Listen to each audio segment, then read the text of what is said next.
I think i7 is honestly still the best. But it's not really a video game, I guess. But yeah, it's just. But the anime adaptation for i7 is really good. That's the only piece of media, I think, that has a good, like, you know, like game to video adaptation that I actually think was very successful. But anyway, Mr. Velfor, it's kind of funny because I feel like the ideas I have for him, right? Like they're slowly doing it in the actual game. Like, you know, I had, because he doesn't have the echo, but then I still want him to like go and fight primals with like the rest, right? So the thing is, he's like an alchemist black mage. Like he learned like the craft from, like, he basically is like the one who did the black mage quest kinda.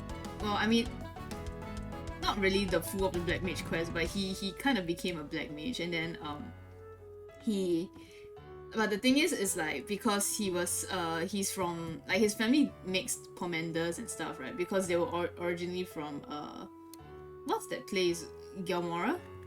Is it Gelmora or Gelmora? So I pronounce it Gelmora, but then like, so basically, cause like they're from Gelmora, so like I thought like, oh, you know, would be cool if his like family like knew how to like make pomanders, since that's where like technically Palace of the Dead is, right?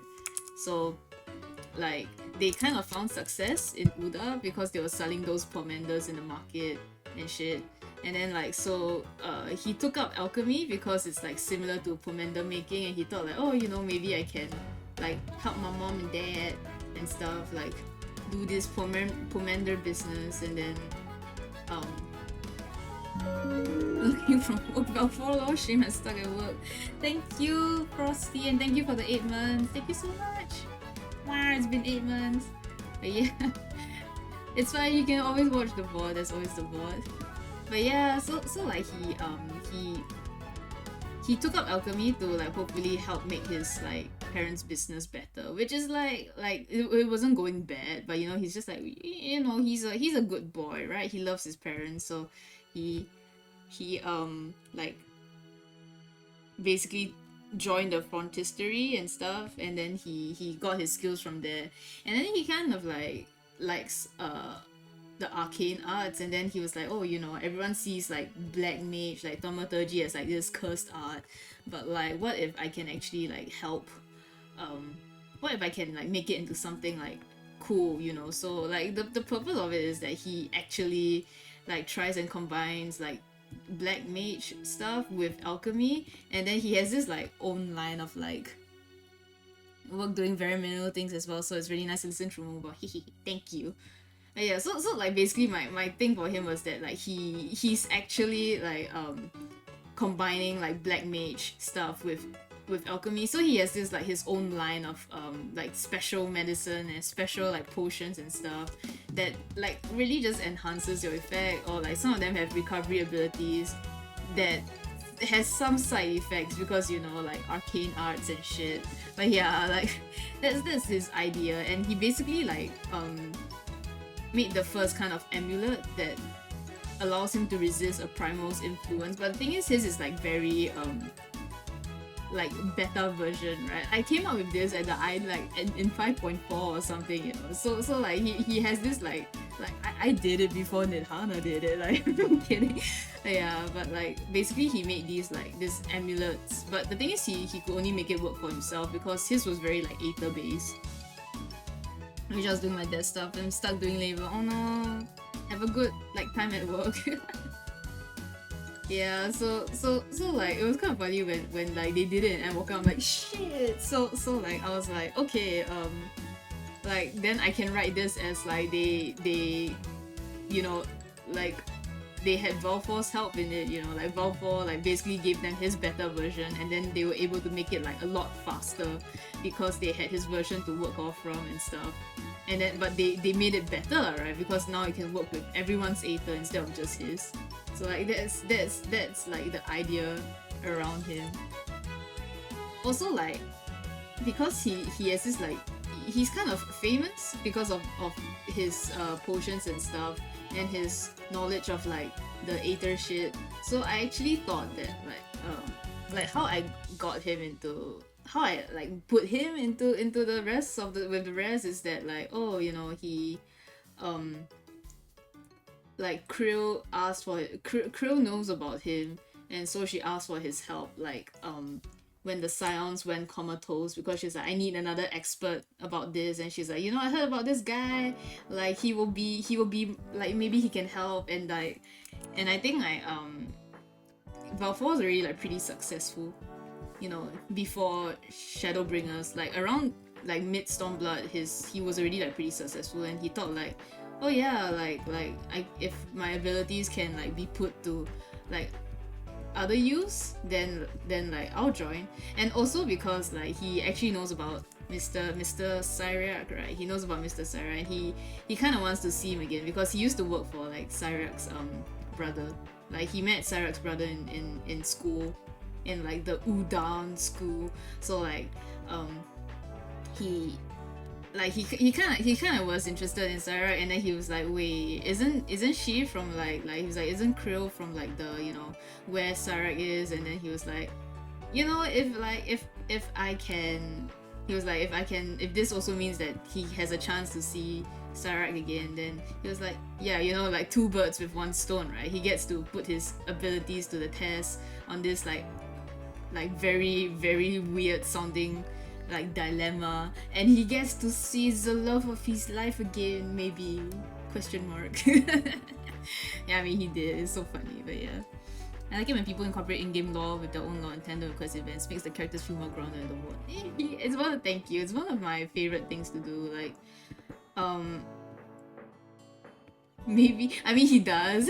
He does, that's why he's here, right? But like, I think Cyrac doesn't trust him because he only knows him as like his brother's secretary, like ex-secretary.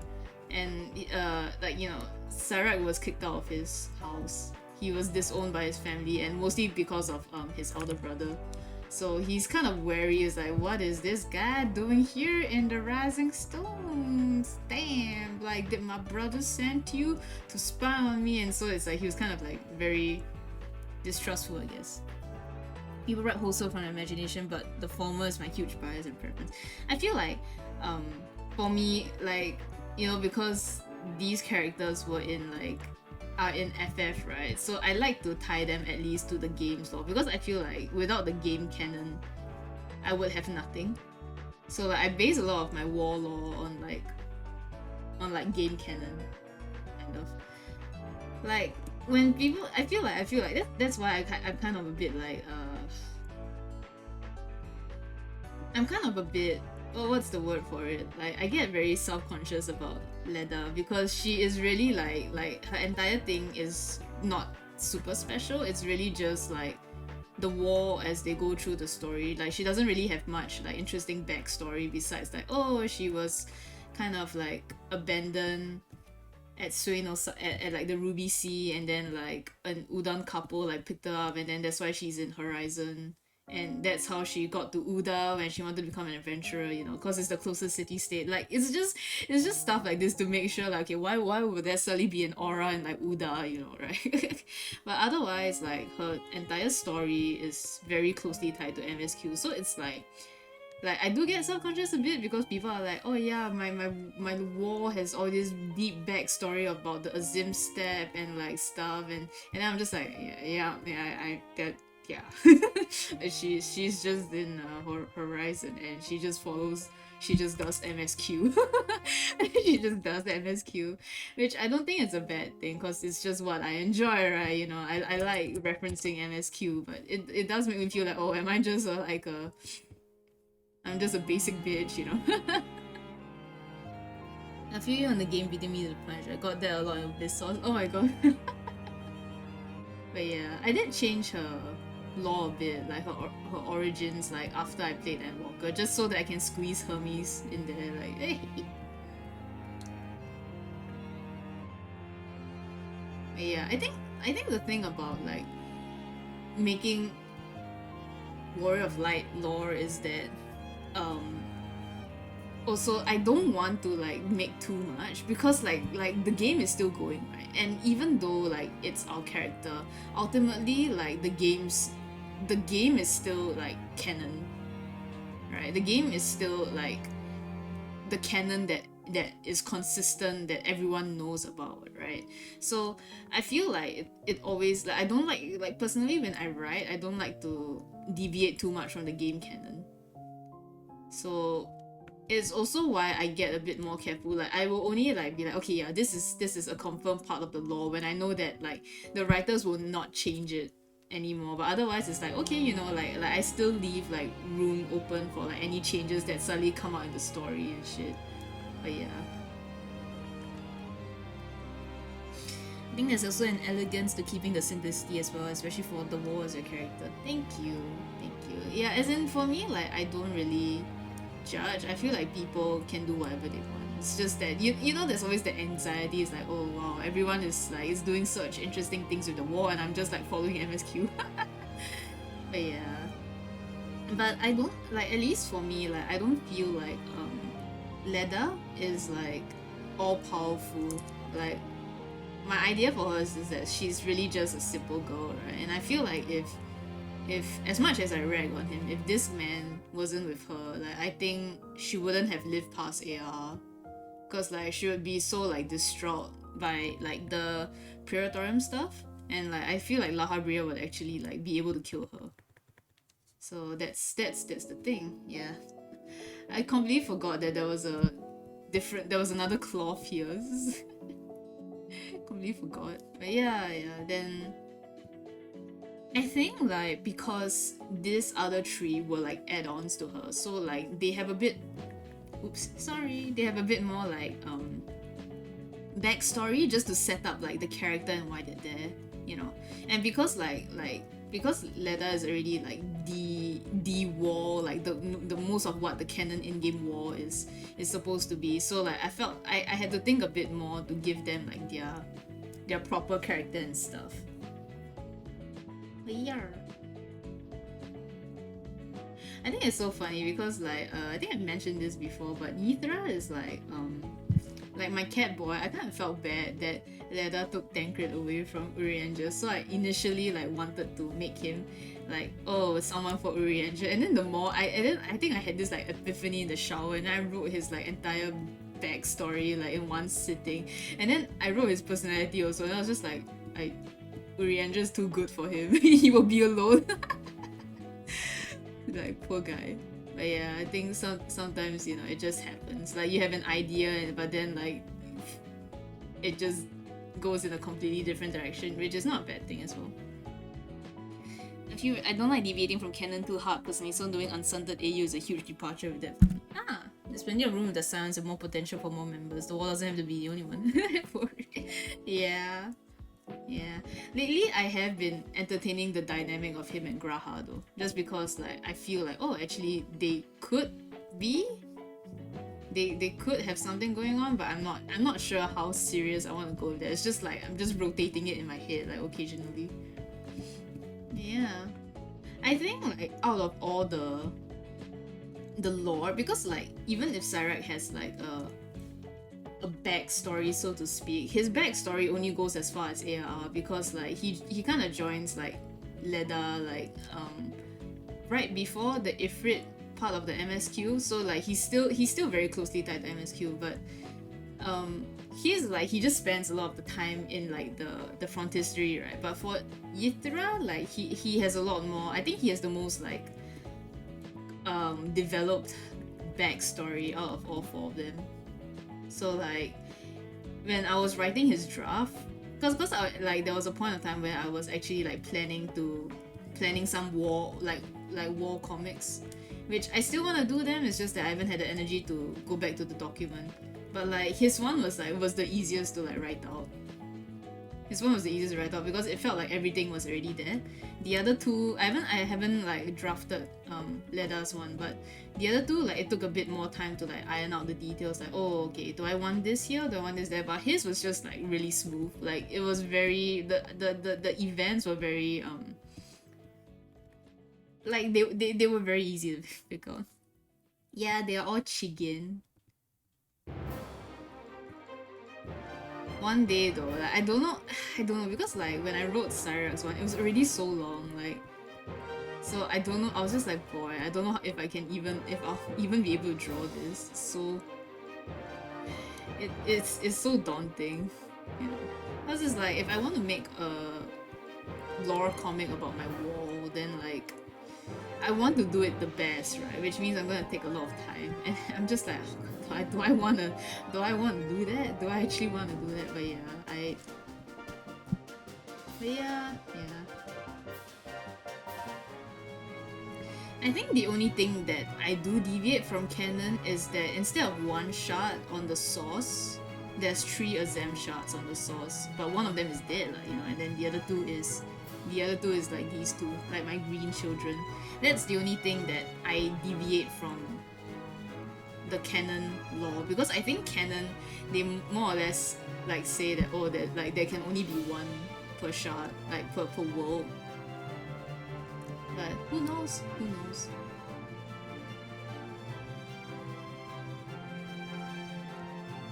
Green children like peas in a pot, yeah. You know, I think it's funny because like the initial hair for Leather, because now she's using the Ishgard crafted hair, right? But like her initial hair is literally like the hair that I'm using for Syrax right now. So they were really like, they started off as like twins, like one lighter green to accentuate her. She's the more positive shard, and then Syrax is darker green because he's supposed to be the more like pragmatic shard. The more down to earth, the more realistic, less idealistic one.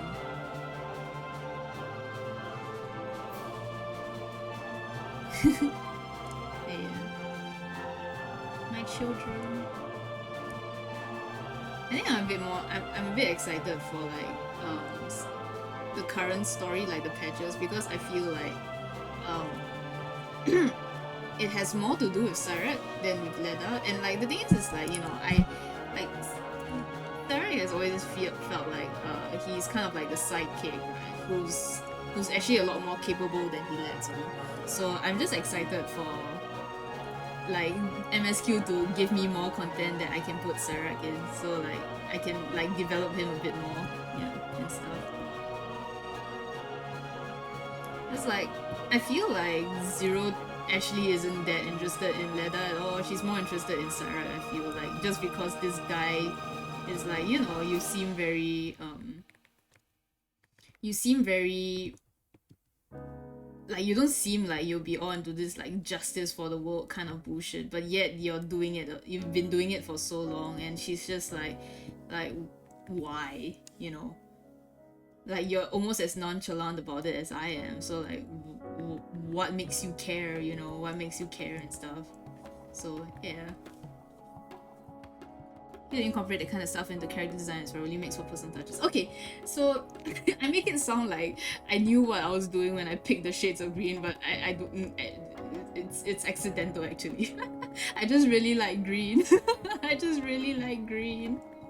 That's it. And I didn't even realize I gave them the exact same color until like later. And this is just cause I just really like that shade of green. You know, I'm not very smart. I'm not very smart. Yeah, it just works out. And then like Hermes is also green. Like, come on, man. I love green.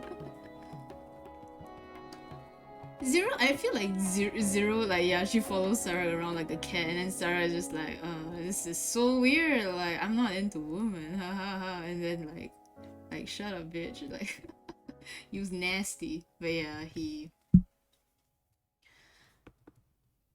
think he cares. He's a bit complex for me. Okay, I say complex, but I don't know if it's actually complex, you know. Like people was like, nah, it's just normal character, right? He's a bit weird for me to like describe, because it's like he cares, but it's very selective. And it's just like he acts frivolous, but he doesn't actually like, he's kind of serious. I don't know, I feel like he's very similar to Sylvain Fire Emblem Tree Houses, to be honest, but I'm still trying to like figure out like exactly where he stands, because like he definitely, like, the only reason he goes this far is because like Leda like picked him up after he got thrown out, so he feels like this sort of loyalty to her in a sense. But at the same time, he also thinks like, why you so why do you do so much for people that might not even appreciate it? He doesn't really understand, because to him it's just like, you work so hard, and then like people don't really like people will just come to expect more and more things from you, especially like after everything that's happened in MSQ, right? Like not everyone is like grateful, and then like the ARR banquet happened, so he's a lot more like pragmatic in terms of that. He's just like, I don't understand why you would give so much of your time and effort and your life to even like help people, but because you're doing it, I guess I'll just help you, kind of thing. So it's kind of like that. And like it's not like he doesn't understand the value of like helping people, but at the same time he's less of like, yeah, I'll help people because I want to, he's more like, I'm helping because this girl is helping, and if I leave her alone, she'll probably like crumble and stuff. So it's something like that. Yeah, it's like, so they're supposed to be like, I think how I think about it is that Leda is supposed to be like what a Zem wishes he would be. She's like this supposed like, oh, self-sacrificing for everyone, perfect like, hero who can solve all the problems, but and stuff like that.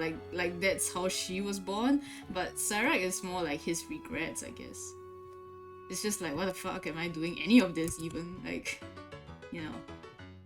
it's like the more like serious stuff. The violence is right. Yeah, that's why. So it's like Leda would very like easily crumble in terms of like emotional stress. So like I would think like in Heaven's Sword she was probably gonna be like it was very hard for her to like even hold on and stuff. But like Sarah is just there like, yeah, like it's okay to not care about people. It's okay to be a bit mean, you know what I mean? It's okay to learn to let go. It's okay to be angry. You can't save everyone, and not everyone deserves saving, kind of thing. Because I do think that like a lot of the initial like Warrior of Light is that they really just try and help everyone, right? To the point that they realize you cannot be this nice to everyone. But I think what I felt about the story was that, yeah, we kind of learn, but at the same time, I was also like, is it really that easy for us to be like, like suddenly, oh, I don't like, so that was how I kind of think about it. Like, I feel like it's more, you either like, it's very hard to realistically, it's very hard for you to be like, yeah, I can't trust people, and not become like very depressed. I don't know. So I thought it was just like a bit easier if like there was already someone there who already is like naturally distrustful of people, and versus like, and he's there to tell like the very trustful person like, yeah, it's you can't just do this. So I feel like that's a bit easier for her to still retain like her, the Warrior of Light outlook, while be like a bit more wary, I guess, about people. Yeah, that kind of characters kind of aloof and mean to most, but they obviously have a soft spot for specific people. They've seen some shit. Yeah, so like the thing about this is like Sarak, he's brought up with a silver spoon, right? Because his family is part of the Uda like syndicate, so he's like, financially wise, he's never had to pay rent, he's never had to pay loans, right? He's just a rich kid. So like, but the thing is that because I think the Uda syndicate is very nasty, it's very carnivorous. You have to be smart, otherwise you get like taken advantage of and stuff, right? So like Sarak his echo lets him like read minds, kind of thing. Like he gets to hear like other people's thoughts, but it's not like a choice. Like how the echo is not our choice. So like he ends up like hearing everything, even things he doesn't want to hear. So he just ends up hearing more than he like wants to, and like in that kind of like setting with like the rich people and stuff, they're all like thinking about how to like backstab each other, and then he just grew up very pessimistic, I guess. He's like, sheesh, y'all are terrible people. And that's also kind of why he doesn't really like his family, because like his brother is very money minded. His eldest brother is very money minded. Like you know, like I'm gonna take over the family business, very manipulative, like basically just like Lolorito and like what's the other guy's name? The guy that got killed by Ralva. No, I forgot his name. I wanted to say Totorito, but that's not that's not his name. Uh, what is his name? That guy. Yeah, he's very jaded, and he just assumes that like no one's gonna be this nice, and then he meets Leda, and he's like, this dumb girl, gotta look after her, I guess. Telegit, yeah, like that Teledigi, Telegi, television, TV, yeah. That guy, you know, like basically his brother is kind of like that, but a bit like, but a lot more smarter, like a lot more cunning. So like his brother never liked him because he's like, yeah, you like men, you disgusting thing, you know, like his brother's a huge ass homophobe because he believes in like the status quo, right? Like, and it's everything is about keeping appearance to the family, you know, for the business.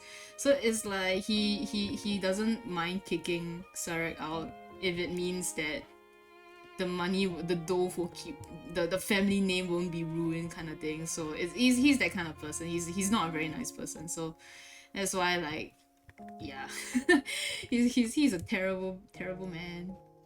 It's so funny because apparently, like, the way I made his brother in like character creation, and then my friend was like, oh, his brother is so hot. Then I'm like, his brother's a homophobe. Then she was like, oh, unfortunate, but he's very hot. Then I'm just like, okay.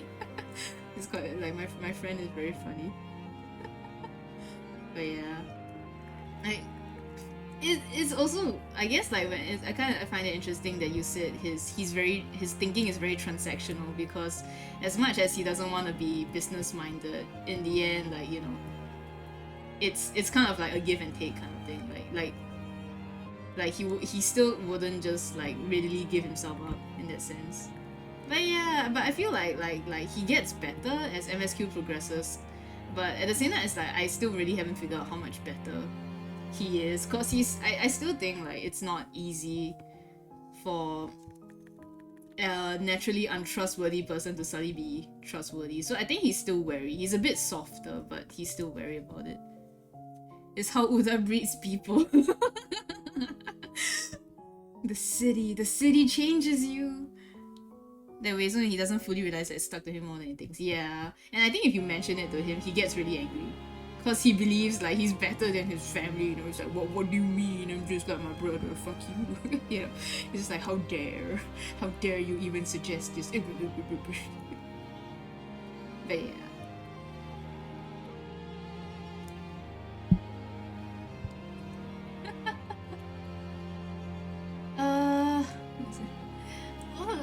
I think like also he really hates reckless people in that sense. Even though he's done a lot of reckless things himself, he's a stupid man basically. Okay, so like he and Ithra are not very like, they don't really get along initially, because I feel like they're very different, in the sense that everything Ithra does is like for this idea that, you know, I want to be a hero, and then he doesn't think. He just like dashes into it. He's like Ithra before Stormblood is very like hot-headed, and he just wants to like you know, he reads a lot of like whatever Aorzia has that is similar to comic books, but he reads like all those like hero stories. He has this very idealized vision of like the first warriors of light who lost their life in the calamity. You know, he wants to be like them, but he doesn't care about rules, so he always gets into trouble. Like he's in the Marauders Guild, and he's in the what is the guild called? He's in the GC, the Limsa Lominsa GC. I forgot what they are called. Oh my god. Limsa Lominsa GC. Maelstrom, yes. They're in the Maelstrom, yeah. He was in the Maelstrom, and it's like, because he's quite built, right? Like his family is, I'm dropping all the WoL Lore. Holy shit, okay, yeah, but his family is like fisher. It's like they're all fishers and they regularly go out to fish because like that's their livelihood. So I would think that he's kind of used to hard labor, like carrying the nets and stuff, like preparing the boats and shit. So he's used to it. So he's quite hardy, like he's muscular. He's more muscular than I can make him in game.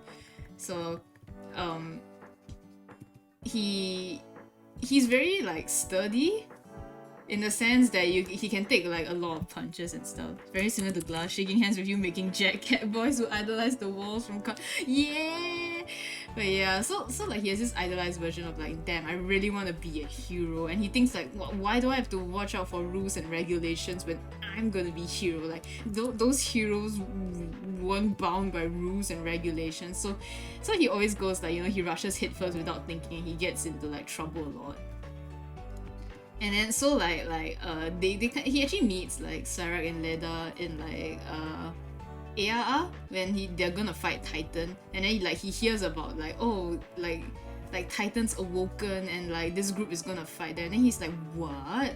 Why didn't they ask the Maelstroms? Aren't we meant for this kind of stuff? Then he's like, I'm gonna find out where they are, and he has his squadron, which is like, it's just him and his childhood friends, but his childhood friends, and he's technically like the de facto leader. So he's a very shonen protagonist.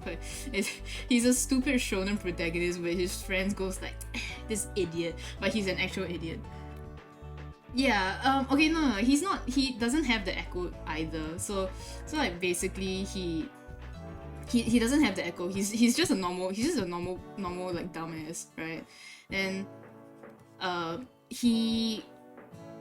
he got it from something that happened in Heaven's Sword. So like basically he met like Leda and Cyrac when they were gonna fight Titan, because he's like, okay, I'm gonna find this group that is supposedly commissioned to fight like Titan, and then he finds them. He's like, let me join you, like let me follow you, like because like we this is our duty as the Maelstrom. And they just got like super irritated with him. They're like, it's you cannot, you'll get tempered and then they will have to kill you. He's like, I can resist the temptation. I'm not so weak-minded. I will resist the temptation. And they're like, what the hell? And like Leda is still like trying to be nice, right? And Sarah is just like, hey, can you just like shut up? Like please leave. And like Yishtola's with them, right? And she's like super no nonsense. And then she's just like, while they're arguing with him, like she just calls his GC like leader, and he's like, yeah, you there's a guy here, one of your guys that's like being a hindrance, and then they came and like collected him. And they were like, okay, like upper orders, can you please just like go back to Limsa? And he's like, argh. So to him, like he doesn't understand that like they're not letting him go because like he actually cannot, right? It's a death wish if they let him go.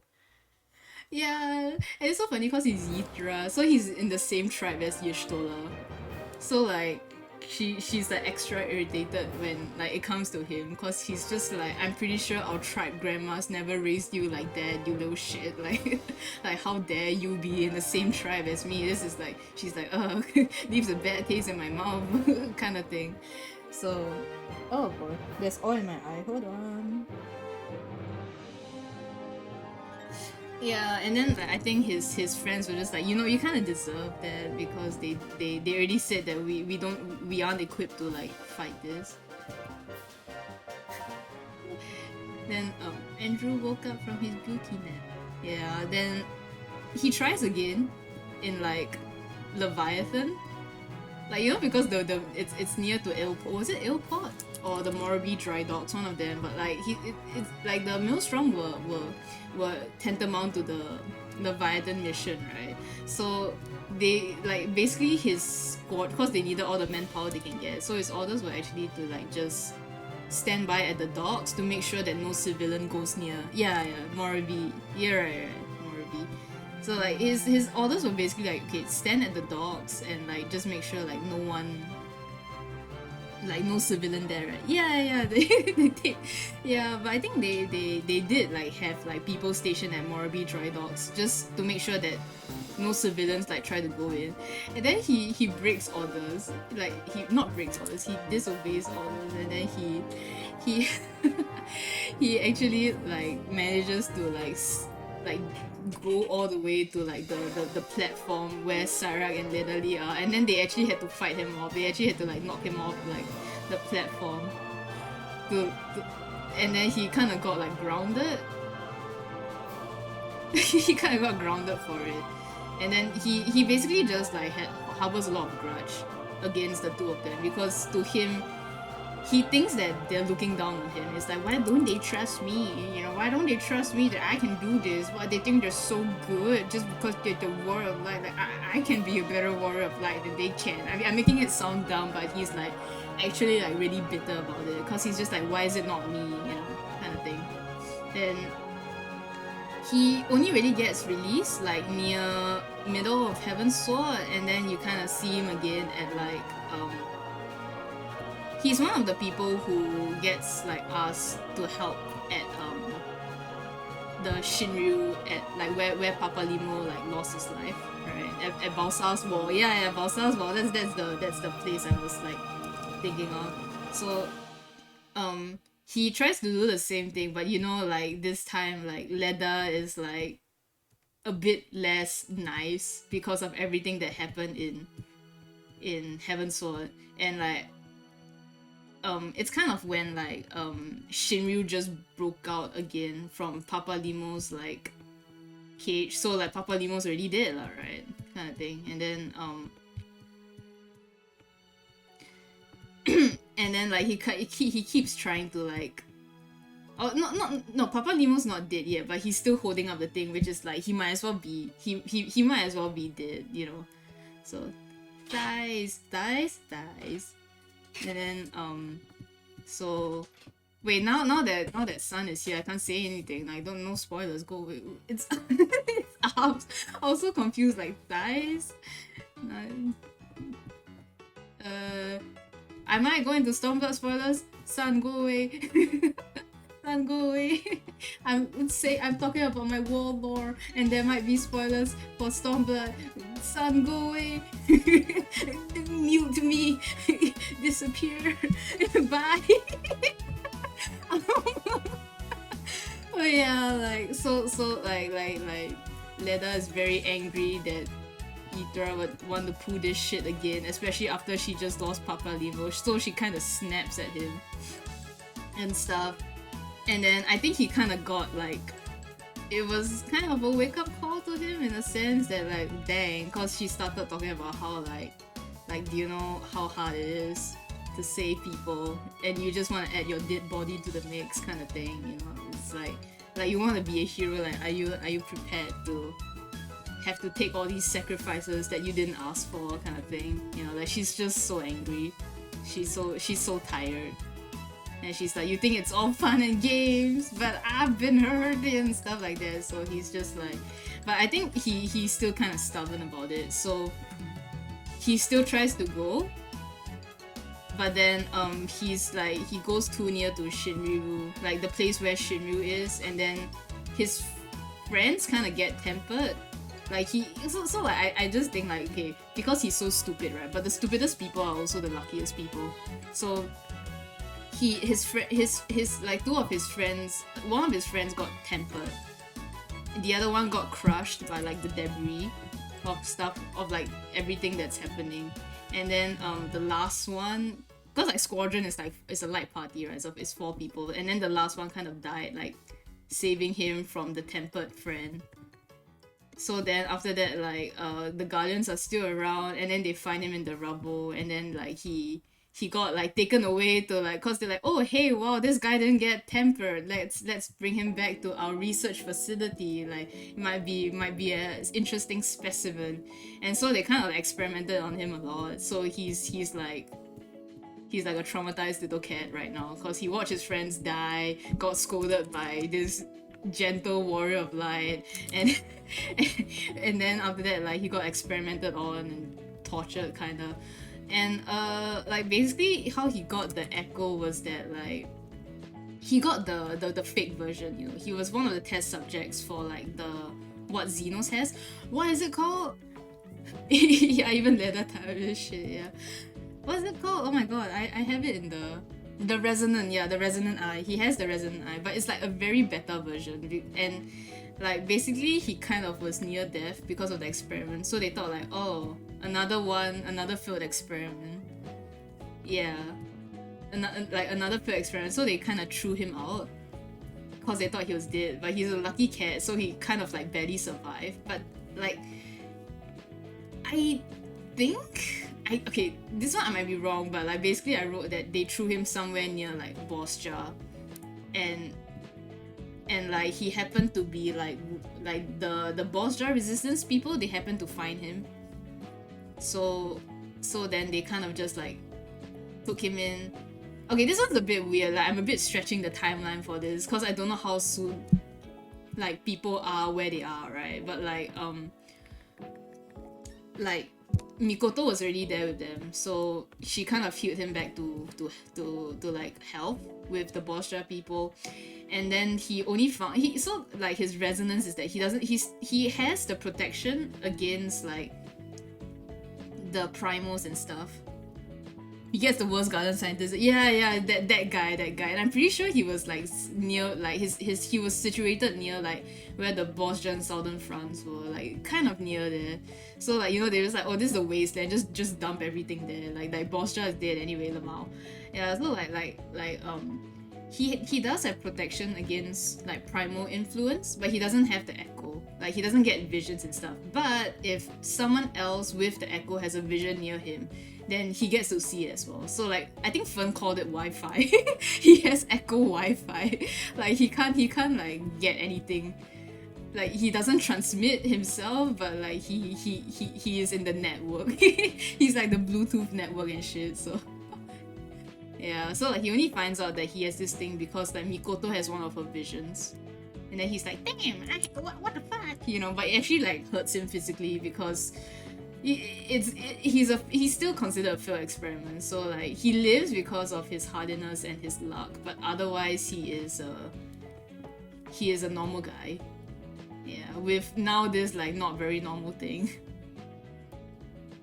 Also, like it was so funny because I was like thinking like, okay, since like Mikoto saved him, maybe he has like a very small crush on Mikoto. Then you know like the thing about like Bosja, and then they were saying like, oh Mikoto, do you actually really like Sid? And I was like, damn, even the officials cuck him too. Like guy just has the worst life ever. I'm like, this is so not planned. It was just like, damn, poor guy. But yeah. That's Ythra's like thing, and then like I think cause he's kind of like I think when he lost his friends, then you know he's just like, oh, I can't like he's kind of like scared of like getting close to people, so he doesn't want to stay with the Bostra people for long. Like I think they was like they taught him the art of the gunbreaker, so that's why he's a gunbreaker now. Like if Tancred can learn it from like one Hrothgar, then I think he can learn it from many Hrothgars there, right? So like yeah, and I think it's the same teacher as Tancred as well, like cause like Rostik was there. You know, Rostik is with the Boston South Front. So like he knows how to be a gunbreaker and stuff. Like he basically switched from Marauder to gunbreaker. And then but he doesn't want to stay there for long because he's afraid of getting attached. So he kind of just helps them until he thinks like, okay, I've repaid like this debt for them saving me, and then like he leaves and he just does like mercenary work. And then I think like because like I mean he doesn't know it, but he's quite good at mercenary work because you know he knows how to fight and he doesn't go down that easily. So Tataru is like, yeah, you know, we could kind of use like because Sarah and Lida have been fighting without a tank, right? And like there's no guarantee that they can continue fighting without a tank because like Tancred can't always be there. So they're like, oh, like there's this word of this like gunbreaker who's pretty capable, at mercenary stuff, we could probably invite him. And then like he doesn't read the damn contract. He thought it's just gonna be like a very temporary like 2-day job. And then he signs, he like Tataru makes him sign this contract that is like yeah, you will work for us as much as we need you. And then he doesn't even like know who Tataru is. He doesn't even recognize the name like Rising Stones or the Silence of the Seven Dawn, because he's like he doesn't read the news. He's not up to date with current affairs. So like when he goes into the Rising Stones and then he sees like shit, I have to work with them, then he's just like fudge and stuff. So yeah. It's like the how I think he joins them for Pagalton. Pagalton is like the first duty that he joins them for is like a test run, I guess, because they also know that he like, and then they found out that like I think because like no, not Tancred, Leda and Sarah kind of like have a vision of like whatever, you know, they have an echo of whatever like Ether has gone through, so they know what happened to him. And then I think like Leda kind of takes pity on him, and then he's like, you know, will like I don't mind, like I don't mind if you like stay with us, or kind of thing. And then Sarah's like, I mind. I mind. But I think they kind of just have to learn to work together, I guess. Like I haven't really thought about it, but basically I want to say that in like he does better than expected in Pagalton, so so Sarah is just like, okay, fine, maybe we can keep this cat after all. And then he's just like, I don't want to be here, but then Tataru's like, you signed the contract, you have to be here, and he's like, no. But yeah, that's everything I have. Literally, that's everything I have. Like I don't know what. I think the Endwalker stuff is only just like oh yeah, like Sarak does changes class to Reaper, and like Ythra kind of follows him to do the Reaper stuff with him. Cause I don't believe that you can only do the Reaper thing with just one person. But yeah, that's all I have. So it's actually very embarrassing to like say all this. Oh boy. Yeah, my stinky cat boy who's very dumb. Thank you for listening. For impromptu lore drop, but yeah. He's like, it's kind of funny because he's really smart, right? And he's actually pretty smart. And then she's kind of smart, and then like he's just very dumb. Like that's the dynamic. It's like 3 fairly smart people and 1 dumbass. I think he's like street smart because he helps his like family selfish and shit, but I think he's just really not smart. Like I don't even think he reads. Like he can read, but he just doesn't read, you know. You know Axel from like Hollow Tempest, like he doesn't read, and he's like, yeah, he does it, you know, like he's he's kind of like that. Just doesn't read. I talk for so much, and like I didn't realize I have kind of like 3/4 of the background done. Dang. Yay. I need to drink water. Shaking hands.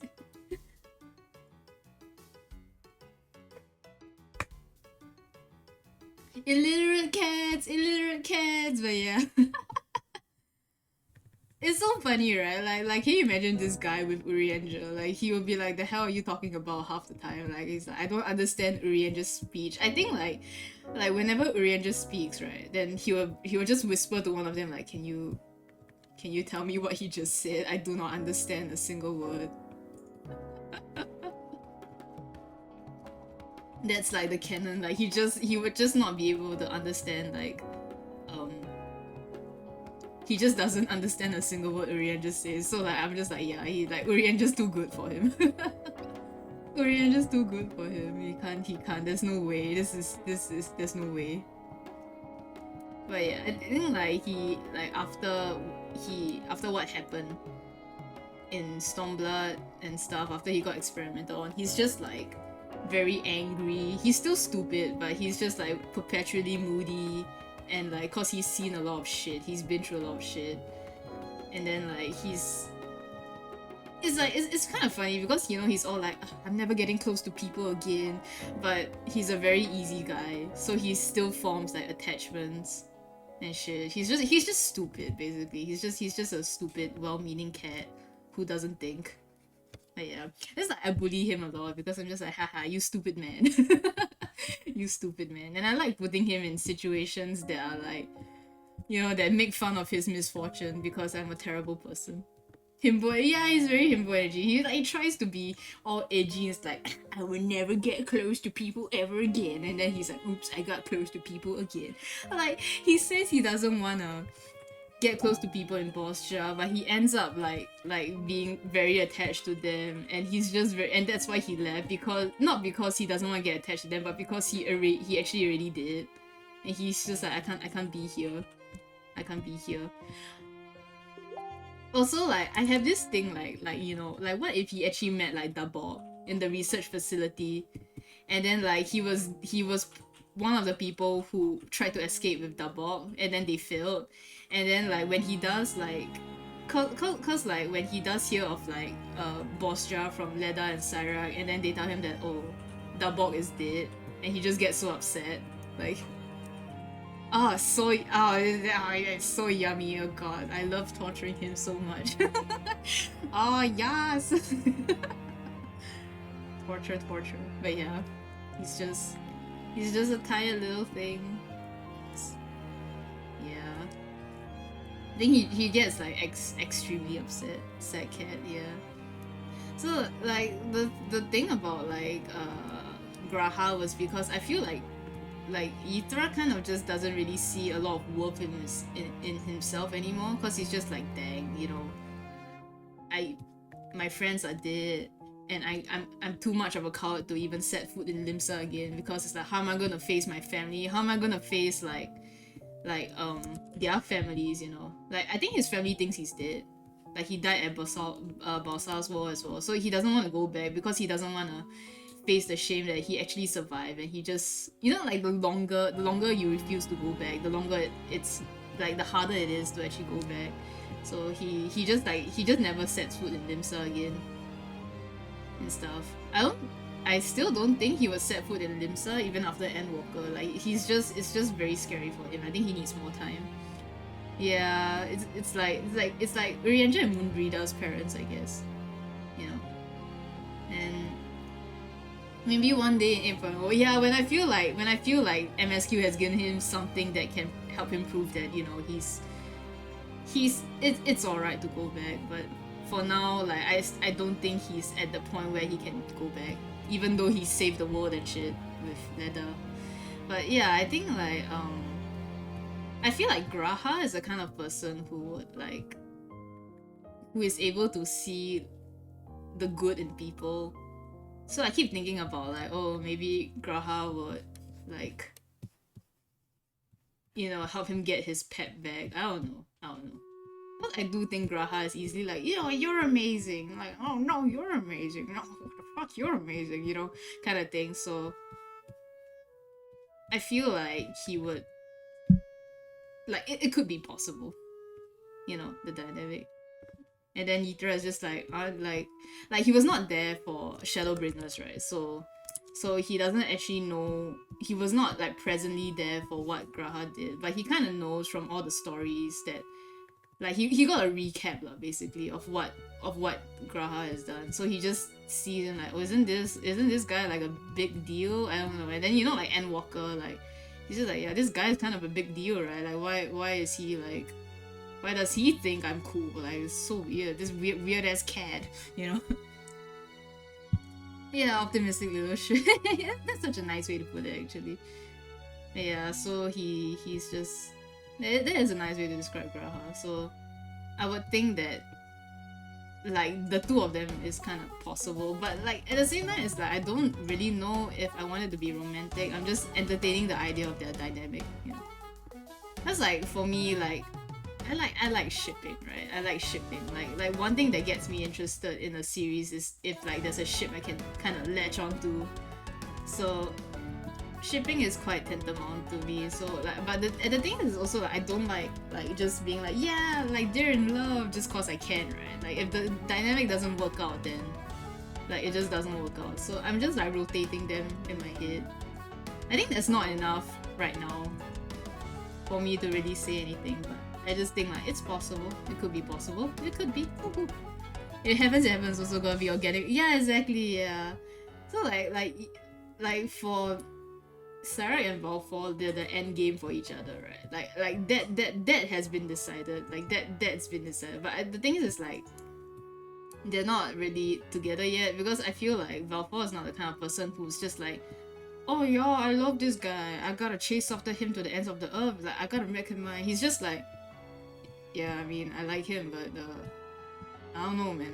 He's just like that's just it, you know. If it happens, it happens, and he doesn't have the initiative or the drive to want to make it happen. To him, he's just like, I can see Cyrac every day when I wake up. That's good enough for me. Like, that's good enough for me. He's like, he doesn't really ask for much, cause like as a person who's not from Uda, having to grow up in Uda, like he kind of has to adapt himself, right, to like please the people, like, you know, to and cause he was working as like Cyrac's brother's secretary, so what Gary's thing? Yeah. Oh, okay, yeah. So like because he's worked with the syndicate before and he's like kind of an outsider, right? So he kind of like he's used to walking on landmines. So in the sense that his actual personality isn't very strong because he's so used to like adapting himself to be presentable to whatever situation that needs him. So he doesn't have a lot of personal wants other than like I want my family to be happy and oh maybe I want to see Sarah. But to him it's just like if he can see Sarah, that's more than enough. What? Would you want a beef chicken carbonara or wood fried chicken spatchcock? What is what? What's a spatchcock? Wait, let me see the RSVP. Sorry. What is it?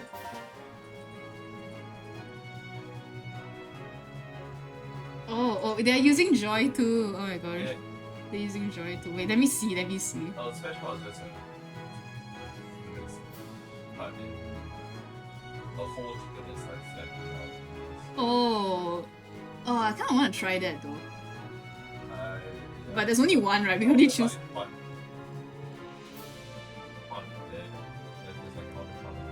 So I have to RSVP myself. No, I get it. Oh, okay, yeah. Let's just take one of each. They both sound good, and I've never had a spatchcock in my life. Yeah, my dietary restrictions is when I don't get enough food, you know. Then I get sick. But yeah. I feel like this is like the first time I've drawn my babies in like a long while because I've just been so busy with merch and stuff. AFA. Yeah. I have a lot of like documents about them that has more than just my website, but every time I read them I'm just like, this sounds like a 14-year-old wrote it, you know, so it's like I don't dare to put it all on my website.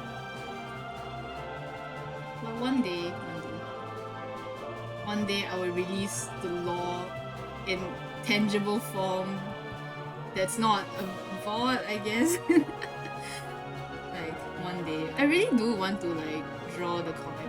I think it's because like, you know, recently I've made friends with like a lot of people who really have very like intricate laws and stuff, and it's like the way they write is very smart. So I just feel like, oh boy, like this is very simple compared to like what they've thought of. So it kind of scares me a bit, but I don't know. I don't think I do have a bit of confidence in what I chose to write. It's just that like I don't know, because to me it's like I like a lot of shonen stuff, right? So I feel like in the end like a lot of like the way I like things is still very like reminiscent of that shonen thing. Like it's not like dark and stuff like how a lot of people write theirs.